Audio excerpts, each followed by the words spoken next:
할렐루야. 주님의 평강이 우리 성도님들의 가득하기를 축복합니다.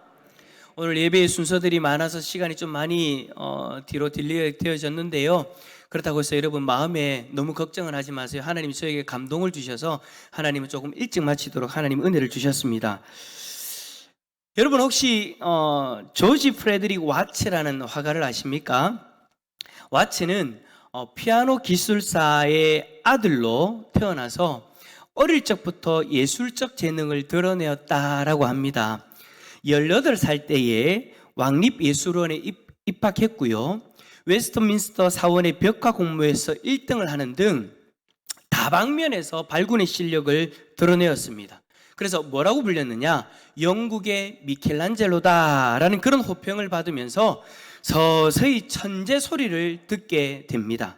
하지만 제도권의 그 구태의연한 답습이 싫어가지고 당대의 화가들의 소망이었던 프랑스 유학을 포기하고 이탈리아로 유학길에 오릅니다. 이후에 당대 영국의 현실을 매섭게 비판하는 그림들을 그리면서 세상과 타협하지 않는 그런 화가의 삶을 살아가요. 그러다가 와츠는 개인적으로 아주 힘든 일을 경험하게 됩니다. 그 일이 뭐냐? 의붓딸의 죽음이었어요.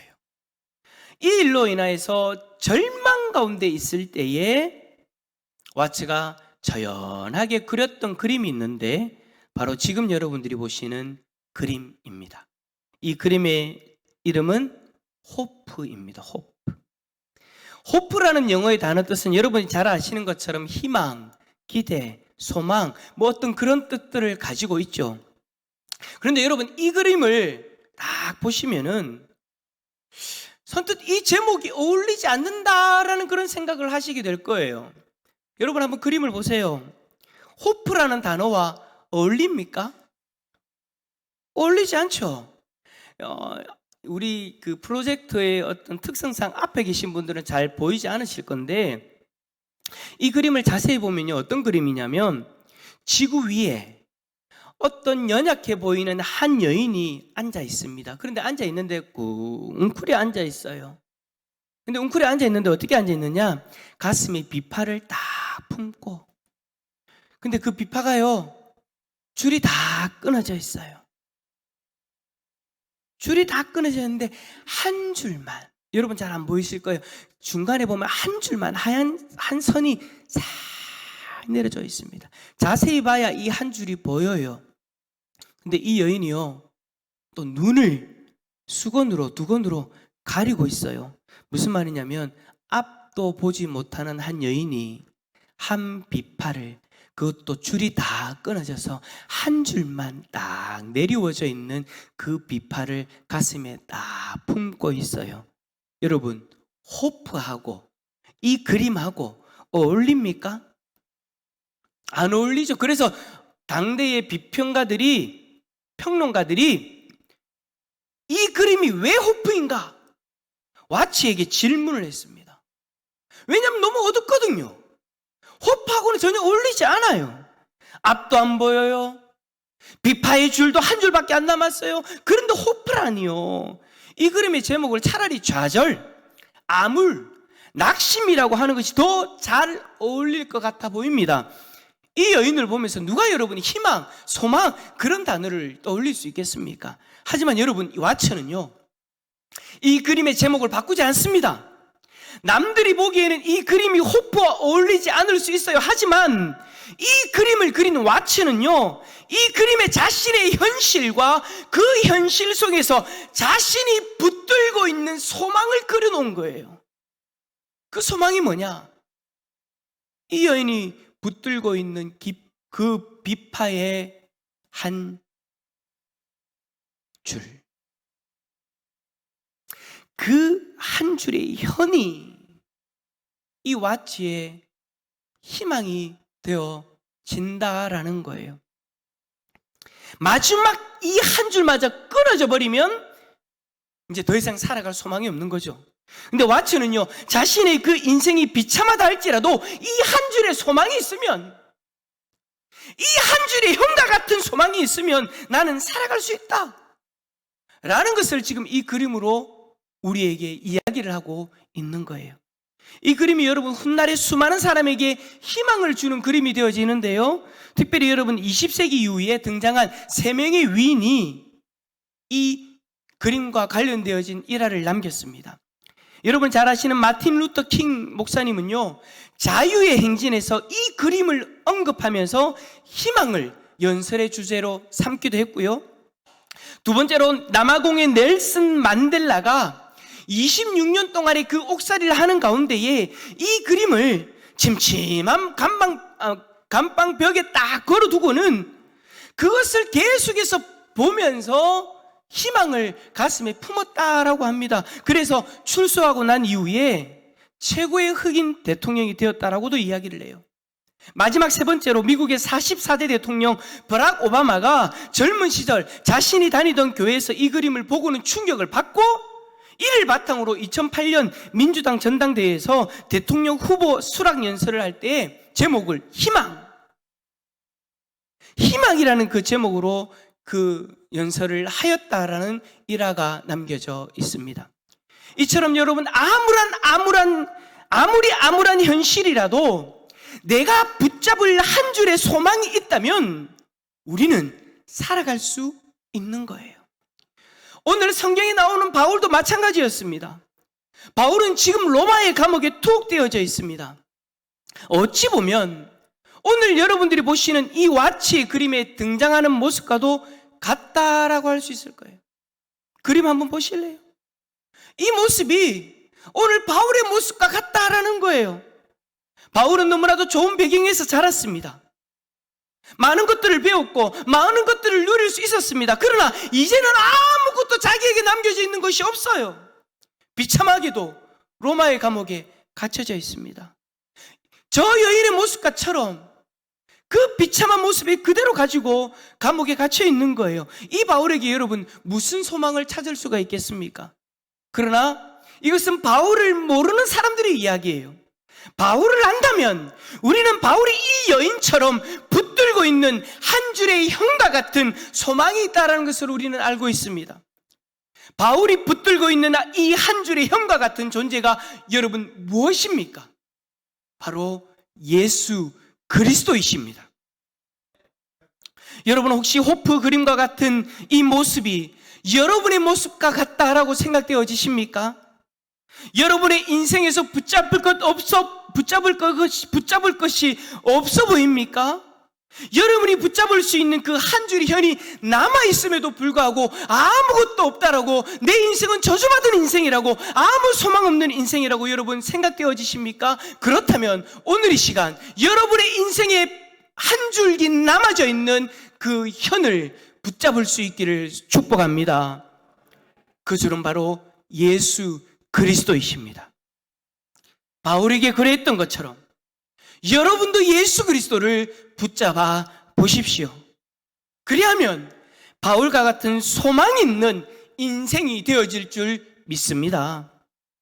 그렇다면 여러분이 예수 그리스도가 우리의 소망이 되시면 우리에게는 어떠한 일들이 일어날까요? 첫 번째는요, 아무 일에도 부끄럽지 않게 됩니다. 자, 20절의 상반절 말씀 화면을 보면서 한번 읽어볼까요? 시작.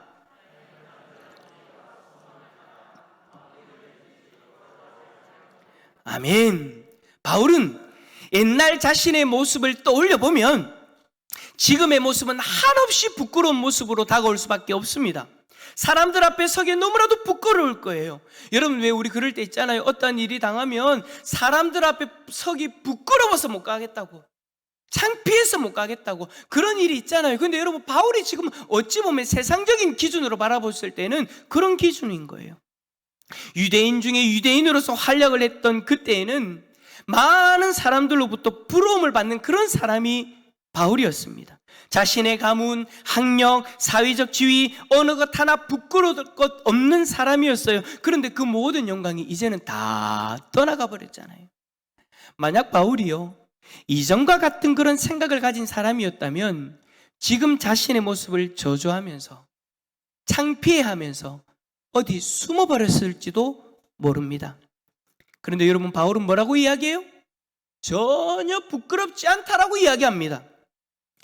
예수가 자신의 소망이 되어지시니 예수님 때문에 고난받는 지금의 이 모습이 전혀 부끄럽지 않은 거예요. 아무 이래도 부끄럽지 않는 이 모습이 저와 여러분의 모습이 되어질 수 있기를 축복합니다. 예수님이 나의 소망이 되어지시면은요, 이 세상에 것 좀 없어도, 상황과 처지가 세상 사람들한테 내세울 것이 없어도 부끄럽지 않습니다. 부끄럽지 않아요. 왜냐? 예수님이 자신의 소망이 되어지시면 그 인생은 이 땅에 미련이 있는 인생이 아니라 저 천국의 소망을 두고 살아가는 사람이기 때문입니다. 그래서 이 땅에 것 좀 없어도, 이 땅에 것 좀 누리지 못해도, 좋은 타 타지 못해도, 번듯한 집 한 채 없어도, 내 손에 좋은 백 걸지 않아도, 좀 누리지 못해도, 내세울 것 없어도 부끄럽지 않습니다. 예수님이 나의 소망이 되시면 부끄럽지 않다고요. 오히려 바울처럼 이제는 온전히 담대하게, 없어도 담대하게. 세상 사람들이 그렇지 못하죠. 없으면 막 움츠러드는데, 말래도 움츠러들고 행동해도 움츠러드는데 우리는 안 그래요. 없어도 어떻게 어깨 쫙 펴고. 여러분, 저 어깨 좀 펴세요. 어깨 쫙 펴고 한 펴고 시작. 어깨 좀 한 펴고 우리는 살아갈 수 있는 존재인 줄 믿습니다. 담대하게 살아갈 수 있게 되는 거예요. 예수 그리스도가 우리의 소망이 되어지시면 담대하게 살아갈 수 있으니 여러분, 담대하게 살아갈 수 있기를 축복합니다. 두 번째로, 예수님이 우리의 소망이 되어지시면 여러분, 이거 참 놀랍습니다. 죽는 것도 유익한 사람이 되어집니다. 21절 읽어볼까요? 21절입니다. 시작. 아멘. 이 말이 무슨 말이냐? 예수 그리스도가 나의 소망이 되어지시니까 이제는 모든 삶의 의미가 예수 그리스도가 되어졌음을 고백하면서, 그렇게 되어지니까 이제는 죽는 것이 두렵지 않대요. 오히려 죽음도 여러분 유익하다라고 그렇게 이야기를 합니다. 여러분, 이 땅에 사는 사람이라면 누구나 다 죽음을 두려워하죠. 죽음이 두렵지 않다라고 큰 소리 치는 사람도 막상 죽음이 눈앞에 떡하니 다가오면 두려워합니다. 벌벌벌 떱니다. 그런데 예수 그리스도가 소망이 되어지는 사람은 그 인생은 다르다라는 거예요.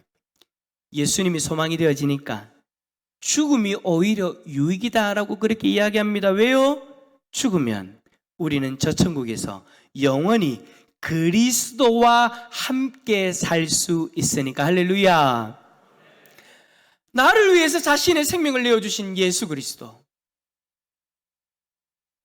나를 구원하기 위해서 자신의 생명을 내어주신 예수 그리스도, 세상의 그 어느 무엇보다 나를 사랑하셔서 나의 생명을 내어주신 예수 그리스도, 나를 사랑하시는 그 예수님과 천국에서 영원히 행복하게 살아갈 수 있는데, 여러분, 죽음이 왜 두렵겠습니까? 바울은 저 천국에서 자신이 소망하는, 자신의 소망 되시는 예수님과 영원히 함께 할 수 있다는 그것 때문에 죽음이 두렵지 않는 사람이라는 거예요. 그래서 23절에 보니까 뭐라고 되어 있느냐? 차라리 세상을 떠나서 이 땅에서 고생하는 것보다, 이 땅에서 허겁지겁 사는 것보다 차라리 세상을 떠나서 그리스도와 함께 하는 것이 훨씬 더 좋은 일이다 라고 그렇게 고백을 하고 있어요. 이 세상에서 여러분, 죽음을 두려워하지 않는 사람이 제일 무섭죠. 죽는 걸 두려워하지 않는 사람은요, 겁날 게 없어요. 그런 사람이 바로 누구라고요? 자, 저를 따라서 손을 한번 펼쳐 보십시오. 저를 따라서 옆에 있는 분에게 고백합니다. 당신입니다. 당신입니다. 죽음을 두려워하지 않는, 이 세상에서 제일 겁나는 사람, 그 사람이 바로 여러분인 거예요. 저와 여러분은 예수님을 소망하며 살아가기 때문에 죽음을 두려워하지 않는 사람이라는 것 여러분 잊지 마시고 죽음을 유익한 것으로 받아들일 수 있기를 축복합니다. 마지막 세 번째로 여러분, 참 이 말도 정말 대단합니다. 사는 것도 유익이랍니다. 아니, 죽는 것이 유익이다라고 그렇게 이야기를 해놓고 이제는 사는 것도 유익이라고 이야기합니다. 사람이 남자가 째째하게 이랬다 저랬다 하는 것 같아요. 그죠? 우리 참 헷갈리게 합니다. 죽는 것이 유익이다 했다가 이제는 반대로 사는 것도 유익이라. 근데 여러분, 바울은요 정말 그랬어요. 죽는 것도 정말 유익했고요, 바울은 사는 것도 유익했습니다. 24절 말씀 읽어봅시다. 시작. 내가 육신으로 있는 것이 너희를 위하여 더 유익하리라. 아멘. 바울은 23절에서 세상을 떠나서 그리스도와 함께 있는 것이 훨씬 더 좋은 일이다, 유익한 일이다.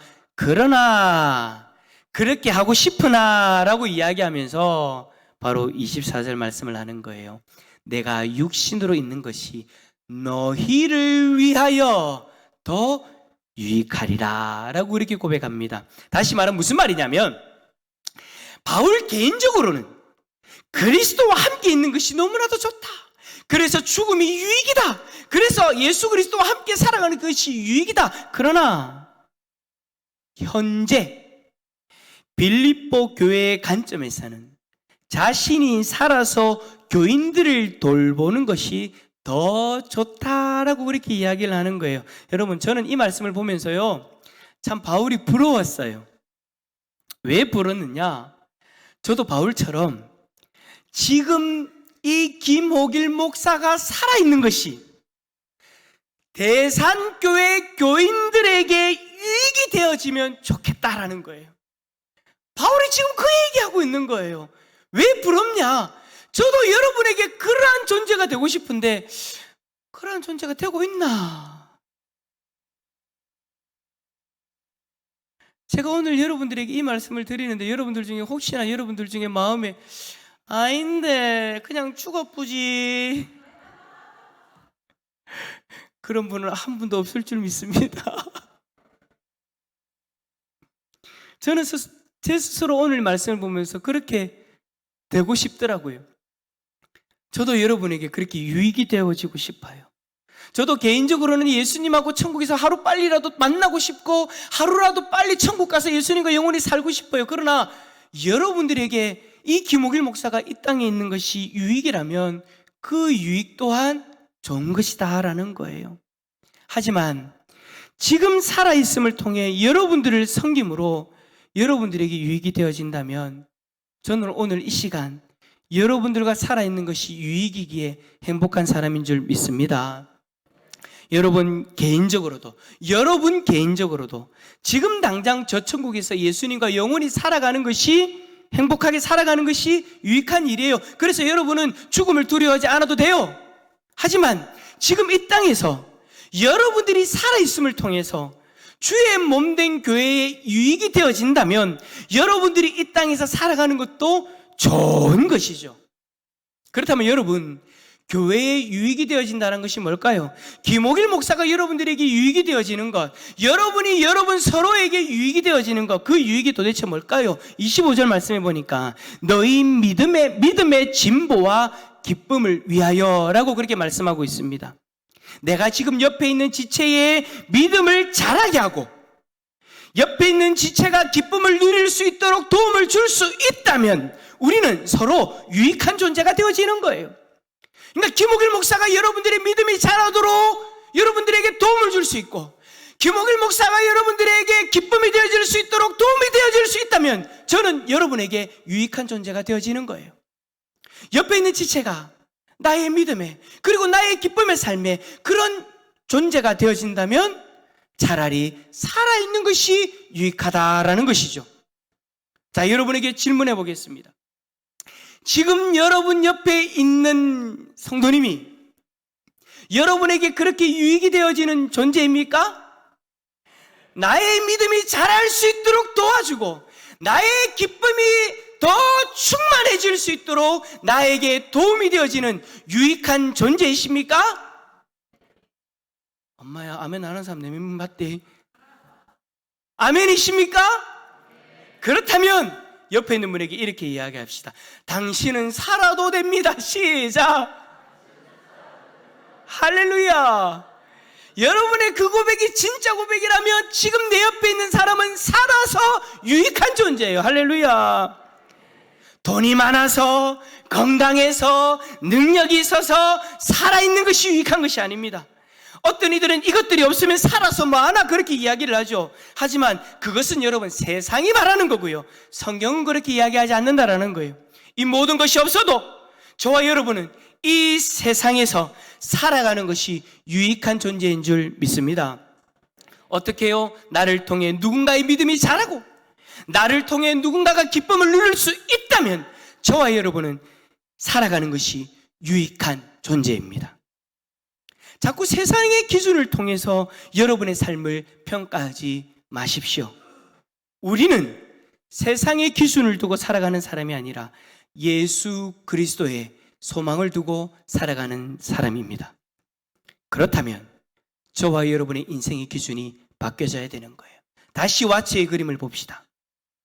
세상의 기준으로 볼 때 아무 소망 없는 여인처럼 보입니다. 하지만 이 여인이 붙들고 있는 이 한 줄기의 현이 있기에 이 여인은 소망 있는, 희망 있는 인생을 살아가고 있는 거예요. 세상이 여러분을 볼 때 여러분들은 아무 가치 없는 인생으로 치부해버릴 수도 있습니다. 하지만 기억하십시오. 여러분이 붙들고 있는 예수 그리스도는 여러분의 인생을 소망 있는 인생으로 바꿔주십니다. 예수 그리스도가 여러분의 소망이라면 아무 일에도 부끄러워하지 마세요.